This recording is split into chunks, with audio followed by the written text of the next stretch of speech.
Dag sê, en vandag se broodblokkie gesels ons oor die kweek van 'n dankbare hart. Ons skrifgedeelte vir vandag kom uit 1 Tessalonisense 5 vers 16 tot 18, wat soos volg lees. Wees altyd deurbly, bid sonder ophou, wees in alles dankbaar, want dit is die wil van God in Christus Jesus oor julle. Om 'n dankbare hart te kweek is nie iets wat sommer van self gebeur nie. Die woord kweek dui op 'n doelbewuste en aktiewe proses, soos 'n landbouer wat die grond voorberei, onkruid uittrek en met geduld wag vir die oes om te groei.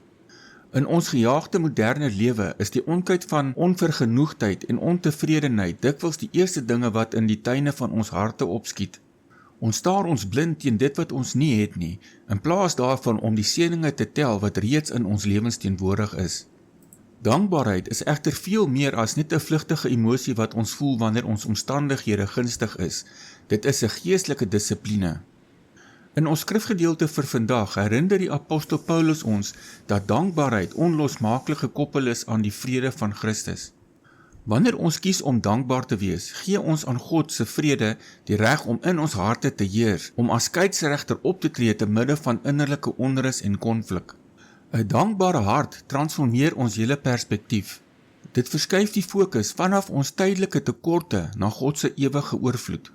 Selfs in die midde van beproewing is daar altyd oomblikke van genade, die opregte deernis van 'n medegelowige, die wonders van die skepping of die onwankelbare sekerheid dat ons aan die Here behoort. Deur dankbaarheid te beoefen, bely ons dat elke goeie en volmaakte gawe van bo neerdal. Dit is die enigste ware teenvoeter vir bitterheid en dit is ook die fondament waarop 'n lewe van blydskap gebou word.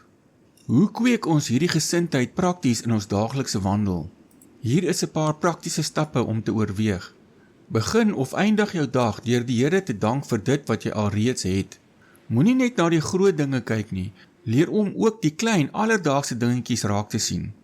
Verander jou woordkeuse, probeer om vandag doelbewus minder te kla oor jou verpligtinge. In plaas daarvan om te sê, ek moet hierdie taak verrig, sê eerder, ek mag hierdie taak verrig. Hierdie klein klemverskywing herinner jou aan die voorregte en genade wat jy dikwels as selfsprekend aanvaar. Betoon werklike dankbaarheid. Neem die tyd om vir iemand in jou lewe te sê waarom jy hulle waardeer. Dankbaarheid vermenigvuldig wanneer dit opreg met ander gedeel word. Kom ons bid saam. Onse Hemelse Vader, ek dank U vir die onverdiende guns en troue sorg wat U elke dag oor my uitstort.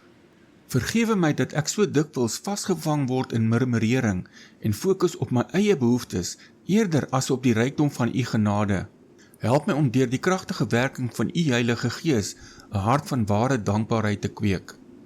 Mag my lewe 'n lofoffer wees wat getuig van U goedheid in tye van voorspoed sowel as in tye van beproewing. Ek vra dit in die naam van die Here Jesus Christus. Amen.